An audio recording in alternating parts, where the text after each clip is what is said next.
தேவன் அன்பாக இருக்கிறார். அவர் அன்பு மகா பழுதற்றது. அந்த அன்பு ஒளிமயமாக இருக்கிறது. அந்த ஒளியில் எவ்வளவேனும் இருளில்லை, எவ்வளவேனும் இருளில்லை. இது நாங்கள் அவரிடத்தில் கண்டு உங்களுக்கு அறிவிக்கிற விசேஷமாக இருக்கிறது என்று யோவான் 1 1 அதிகாரத்தில் 5 சொல்லுகிறார். விசேஷமானது என்ன? அவருடைய அன்பில் எவ்வளவேனும் இருளில்லை. அவ்வளவு நிச்சயமாக அவர் பேசுகிறார். நாம் அவருடைய குமாரனாலே பிழைக்கும்படிக்கு தன் சொந்த குமாரனை இந்த உலகத்துக்கு அனுப்பி நம்மிடத்தில் அன்பு கூர்ந்திருக்கிறார் என்று யோவான் 4 அதிகாரம் 9 1 யோவானில் சொல்லுகிறார். நாம் நியாயத்தீர்ப்பில் தைரியமுள்ளவர்களாக இருக்கும்படிக்கு, எப்படி நியாயத்தீர்ப்பு நாளில் நமக்கு தைரியம் உண்டாயிருக்கும்படிக்கு 4 அதிகாரம் 17 அந்த அன்பு நம்மிடத்தில் பூரணப்படுகிறது. நாம் ஒன்றும் செய்யவில்லை. அந்த அன்பை கண்டோம், தொட்டோம், கையாண்டோம். அது நமக்கு வெளிப்பட்டது. இப்போது அது நம்மிடம் பூர்ணப்படுகிறது. அவர் இருக்கிற வண்ணமாகவே நாமும் இருக்கிறோம் என்று மேற்கொண்டு 4 அதிகாரம் 17 அதே அதிகாரத்தில் எழுதுகிறார். அவர் இருக்கிற வண்ணமாகவே நாம் இருக்கிறோம். எவ்வளவு பெரிய உறுதியான நிச்சயம்! அவர் இருக்கிற வண்ணமாகவே நாம் இருக்கிறோம். அப்படியானால் என்ன? அவரை போல பழுதற்றவர்களாக, இச்சையற்றவர்களாக, பொருளாசையற்றவர்களாக, மாசற்றவர்களாக, சுயநலமற்றவர்களாக நாம் இருக்கிறோம். ஆம், பாவமற்றவர்களாக இருக்கிறோம். அவர் இருக்கிற வண்ணமாகவே நாம் இருக்கிறோம். அன்பு பூரணப்படுகிறது. அன்பில் பயம் இல்லை. பயம் வேதனை உள்ளது. பயம் எதையும் உருப்படியாக செய்ய விடாது. அன்பு தைரியத்தையும் நிச்சயத்தையும் நம்பிக்கையும் உறுதியாக நம் மனதில் விதைக்கிறபடியால் அந்த அன்பு நம்மில் பூரணப்படுகிறது. அந்த அன்பில் நிலைத்திருக்கிறபடினாலே நம்மிடம் பயம் இருக்காது, தெளிவு இருக்கும், நிதானம் இருக்கும். இந்த அன்பை கற்றுக்கொள்ளவே இயேசு கிறிஸ்துவிடம் வந்திருக்கிறோம். அன்பில் நிலைத்திருந்தால் நாம் கிறிஸ்துவில் நிலைத்திருக்கிறோம். நாம் ஒருவரில் ஒருவர் அன்பு கூர்ந்தால் நாம் கிறிஸ்துவில் நிலைத்திருக்கிறோம். அன்பில் நிலைத்திராதவன், அதாவது ஒருவரில் ஒருவர் அன்பு கூறாதவன் அந்தி கிறிஸ்து. அவன் கிறிஸ்துவை அறியவில்லை. அவன் இருளில் இருக்கிறான். பூரணமான அன்பு நம்மை தேவனை தரிசிக்க வைக்கிறது, தேவனோடு உறவாட வைக்கிறது. இந்த அன்பை சம்பாதிப்பது ஒன்றுதான் நாம் இந்த உலகத்தில் செய்யக்கூடிய வேலை. இந்த அன்பில் பூர்ணப்படுவது ஒன்றுதான் நாம் இந்த உலகத்தில் செய்யக்கூடிய வேலை. இந்த அன்பை கண்டுபிடிப்பது கஷ்டம். அவர் நம்மை தெரிந்து கொண்டிருக்கிறபடியினால்தான் இந்த அன்பை நாம் கண்டுகொள்கிறோம். இதை தேடினாலும் கிடைக்காது. இது எல்லா ஐஸ்வர்யத்துக்கும், ஞானத்துக்கும், எல்லா விஞ்ஞான அறிவுக்கும் மேற்பட்டது. எட்ட முடியாத தூரத்தில் இருக்கிறது. அவராகவே விரும்பி நம்மிடம் அன்பு கூர்ந்தபடியினால் நாம் அவரை புரிந்து கொள்கிறோம், அவரை நேசிக்கிறோம். அவரிடம் அன்பு கூறுகிறபடியினால்தான், அதாவது அவரை நாம் திருப்திப்படுத்துகிறபடியினால்தான், அவரை நாம் நம் வாழ்க்கையின் மூலமாக திருப்திப்படுத்துகிறபடியினால்தான் இந்த அன்பை அணுக முடியும், பெற முடியும். அவர் நம்மை திருப்திப்படுத்தி இருக்கிறார். தன் விலையேறப்பெற்ற அன்பை எப்படி வெளிப்படுத்தினார்? தன்னுடைய குமாரனையே நமக்காக கொடுத்து, எல்லாவற்றையும் இழந்து பலிகளோடே இந்த காரியத்தை செய்தபடியினால் அவர் நம்மிடம் அன்பு கொண்டிருக்கிறார். நம் ஒவ்வொருவருக்காகவும் தனித்தனியாக அவர் மரித்தார் என்று வேதம் சொல்கிறது. அப்படியானால் அவருடைய இரத்தம் நம் ஒவ்வொருவருக்காகவும் தனிப்பட்ட வகையில் சிந்தப்பட்டிருக்கபடியினால் தேவ அன்பு அவனுக்கு தனித்தனியாக உறுதிப்படுத்தப்பட்டிருக்கிறது. இப்படி அவர் நம்மிடம் அன்பு கூர்ந்திருக்கப்படியினால் அதே அளவு அன்பை நாம் அவருக்கு செலுத்த கடனாளியாக இருக்கிறோம். அன்பினால் தான் சந்திக்க முடியும், கடனை தீர்க்க முடியும். வேறு எந்த விதத்திலும் இந்த கடனுக்கு பதில் செய்ய முடியாது. நாமும் நமக்கு உண்டான எல்லாவற்றையும் இழந்து நிந்தையிலும் அவமானத்தினாலும் நிரப்பப்பட்டவர்களாக இருப்பதால் அவரிடம் அன்பு கூறுகிறோம். நம்மை துன்பப்படுத்துகிறவர்களை ஆசீர்வதிப்பதால் அவரிடம் அன்பு கூறுகிறோம். நம்மை பகைக்கிறவர்களை அவர்களுக்கு உதவி செய்வதால் அவரிடம் அன்பு கூறுகிறோம்.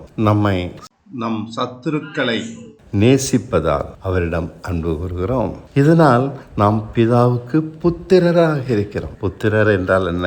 வயது வந்த பிள்ளைகள், சன்ஸ் ஆஃப் காட். நாம் அவரால் ஏற்றுக்கொள்ளப்படுகிறோம். மத்தேயு 5:45. நம்முடைய அன்பு தேவனை திருப்திப்படுத்துகிறது. அவருடைய சித்தம் செய்வதால் நாம் அவரை திருப்திப்படுத்துகிறோம். நம் இஷ்டப்படி வாழாமல் அவர் இஷ்டப்படி வாழ்வதால் அவரை திருப்திப்படுத்துகிறோம், சந்தோஷப்படுத்துகிறோம். இப்படி பதிலுக்கு பதில் செய்வதனால்தான் அவருடைய அன்பு நம்மிடம் பூரணப்படுகிறது. வெறுமனே அது பூரணப்பட்டு விட முடியாது. பதிலுக்கு பதில் நாமும் அவருக்கு அன்பு கூறுவதனால்தான் அது பூரணப்படும். அவர் மட்டுமே நம்மிடம் அன்பு கூறுவார் என்றால் அது பலனளிக்காது, பயனற்றது. அதை உதாசீனம் பண்ணுகிறோம். நாம் பதிலுக்கு அவரிடம் அன்பு கூற இதனால் கடனாளியாக இருக்கிறோம். அவரிடம் மட்டுமல்ல, விசுவாசிக்கிற ஒவ்வொரையும் அவராலே பிழைக்கும்படிக்கு விசுவாசிக்கிற ஒவ்வொருவருக்கும் நாம் அன்பு கூற கடனாளியாக இருக்கிறோம். விசுவாசிக்கிறவர்கள் மட்டுமல்ல, விசுவாசிக்காத மற்றவர்களிடமும் அன்பு கூற நாம் கடனாளியாக இருக்கிறோம். இப்படி தேவ அன்பு நம்மில் நிலைத்திருப்பதால் நாம் கிறிஸ்துவில் நிலைத்திருக்கிறோம். இப்படியாக நாம் கிறிஸ்துவின் சாட்சிகளாக இருக்கிறோம். அவரிடம் எவ்வளவேனும் இருள் இல்லை. அதே போல நம்முடைய அன்பிலும் எவ்வளவேனும் மாய்மாலம் இல்லை, எவ்வளவேனும் உண்மையில் குறைவில்லை, உறுதியில் குறைவில்லை. ஆழமான, பரிசுத்தமான, மாயமற்ற, மாசற்ற அன்பாகத்தான் நம்முடைய அன்பு விளங்க வேண்டும். அதில் எந்த அளவும் சுயநலம் இருக்கக்கூடாது, தந்திரம் இருக்கக்கூடாது, வஞ்சனை இருக்கக்கூடாது, துரோகம் இருக்கக்கூடாது. இருந்தால் அது இருளானது. நமக்காக என்று எதுவுமே இந்த உலகத்தில் செய்யக்கூடாது. எல்லாம் அவருக்காக, அவரை கொண்டு, அவர் மூலமாக, அவர் காண்பிக்கிறபடி. இப்படி செயல்படும் போதுதான் நாம் பழுதற்ற அன்புள்ளவர்களாக ஆக முடியும். அவரும் சுயநலமற்றவராகத்தான் நம்மிடம் அன்பு கூர்ந்திருக்கிறார். இப்படி அன்புதான் நம்முடைய அடையாளம். அன்புதான் நித்திய ஜீவன் வரைக்கும் நிலைத்திருக்கும். அன்புதான் நம்மை காப்பாற்றும். நாம் விசுவாசத்தினாலே அன்பை பெறுகிறோம். விசுவாசம் முக்கியம்தான். ஆனால் விசுவாசம் மட்டுமே ரட்சிப்பாகாது. விசுவாசம் நம்மை கிறிஸ்துவின் அன்பிலே நிறைவுள்ளவர்களாக ஆக்க வேண்டும். இதற்காகவே அழைக்கப்பட்டிருக்கிறோம். இதை கற்றுக்கொள்ளவே அழைக்கப்பட்டிருக்கிறோம். இதில் ஐஸ்வர்யவனாகும்படிக்கே இந்த உலகத்தில் வைக்கப்பட்டிருக்கிறோம். இதை சம்பாதித்தவன் யோவான். அவன் எவ்வளவா சம்பாதித்திருப்பான். அவனை தேவன் அவ்வளவாக அவனுடைய அன்பை ருசித்து இருந்தபடியினால் அவர் இனி வரும் உலகத்தை பற்றி அவனுக்கு பர்கமு தீவிலே வெளிப்படுத்துகிறார். அவனை நம்புகிறார். அவனை இந்த உலகத்திற்கு அப்போஸ்தலனாக நியமிக்கிறார். அவனை கொண்டு இந்த உலகத்திற்கு சொல்ல வேண்டியவைகளை, அந்த நற்கிரியைகளை அவனை கொண்டு செய்ய விரும்பின அனைத்தையும் செய்து முடிக்கிறார். இதற்கு அவன் பாத்திரமாக இருந்தான். அவ்வளவாக தேவனை நேசித்தான். அவ்வளவாக தன்னையே இழந்தான். பர்கமு தீவிலே தனியாக கிடந்தான். பயப்படவில்லை. ஆதரவின்றி, ஒத்தாசையின்றி தனியாக இருந்தான். அவனுக்கு அப்போது வெளிப்பட்டது இந்த வெளிப்படுத்தின சுவிசேஷம். இதை நாம் படித்து புரிந்து கொள்வதற்கே அறிவு பத்தவில்லை. அவ்வளவாக அன்பிலே நிறைந்திருந்தபடியினால், தேவனை திருப்திப்படுத்தியிருந்தபடியினால் யோவான் இன்று பிரகாசிக்கிறான். நாம் தேவனை திருப்திப்படுத்துவது ஒன்றுதான் நம்முடைய வேலை. பயம் நம் குடும்பத்தை பற்றி, நம் பிள்ளைகளை பற்றி, நம் பொருள்களை பற்றி, நம்முடைய தேவைகளை பற்றி, நம்முடைய வருமானத்தை பற்றி, நம்முடைய எதிர்காலத்தை பற்றி பயம். அது வலியுள்ளது பயம். இதை விட்டறிந்தவன் தான் யோவான். பயம் நம்மை அன்பில் பூர்ணப்பட விடாது. பயம் நம்மை கிறிஸ்துவில் நிலைத்திருக்க விடாது. பயம் நம்மை தூண்டி பாவம் செய்யத்தான் வைக்கும். பயம் எவ்விதத்திலும் நமக்கு உதவியாக இருக்காது. பயம் நம்மை சிந்திக்க விடாது. நாம் பெறுகிற தேவவசனத்தை காலின் கீழே போட்டு மிதிப்போம். பயம் நம்மை விசுவாசிக்க விடாது. நம் பிரச்சனைகளை பிடித்து கொண்டே எப்பொழுதும் பயந்து கடலை போல அமைதியின்றி இருப்போம். இதை குறித்து பயமில்லாது இருந்தான். இன்று அவன் பிரகாசிக்கிறான். இன்று அவன் வாழ்க்கை பெர்கமு தீவிலே தனியாக கடந்ததினாலே இருளடை விடவில்லை. நம்பிக்கை இழந்த நிலையில் இருந்தாலும் நாசமாகி விடவில்லை. நெருக்கப்பட்டிருந்தாலும் அவன் பிரகாசிக்கிறான். தேவனுக்கு நெருக்கமானவனாக இயேசு கிறிஸ்துவின் மார்பிலே சாய்ந்தவனாக இருந்தான். அவருடைய அன்பை பெற்றிருந்தான். அன்புதான் நம்மை தைரியமுள்ளவனாக்குகிறது, பயத்தை புறம்பே தள்ளுகிறது. அன்பு அவரிடமிருந்து மட்டும் வரக்கூடாது, நம்மிடமிருந்தும் வர வேண்டும். அதுதான் ரட்சிப்பு. அதற்காகத்தான் விசுவாசிக்கிறோம். அது பயத்தை புறம்பே தள்ளும். நம்மை குறித்த கவலையை புறம்பே தள்ளும். எதிர்காலத்தை குறித்த கேள்விகளை புறம்பே தள்ளும். அவர் இருக்கிறார். அவர் எனக்கு எதை செய்தாலும் நன்மையாகத்தான் செய்து முடிப்பார். அவர் கையிலே நான் இருக்கிறேன். என் வாழ்க்கை இருக்கிறது. நான் எப்படி வாழ வேண்டும் என்று அவர் தீர்மானிக்கிறபடிதான் அது நடக்கும். அவரிடம் நான் இப்படி வாழ வேண்டும் என்று கேட்டு இந்த உலகத்துக்கு வரவில்லை. அவரை என்னை உலகத் தோற்றத்துக்கு முன் கண்டெடுத்தபடியினாலே தன்னை எனக்கு இதுவரைக்கும் வெளிப்படுத்தி இருக்கிறார். இதுவே அவர் என்னிடத்தில் எவ்வளவாக அன்பு வந்திருக்கிறார் என்பதற்கு அடையாளம். யாவருக்கும், இந்த உலகத்தில் பிறந்த யாவருக்கும் தன்னை இப்படியாக வெளிப்படுத்துவது இல்லை. கோடி கோடி ஜனங்கள் பணத்தின் பின்னும் சுகத்தின் பின்னும் போட்டி போட்டுக்கொண்டு ஓடிக்கொண்டு இருக்கிறார்கள். நம்மை சுற்றிலும் பாம்புகளும் நரிகளும் கோட்டான்களும் ஓநாய்களும் தான் இருக்கின்றன.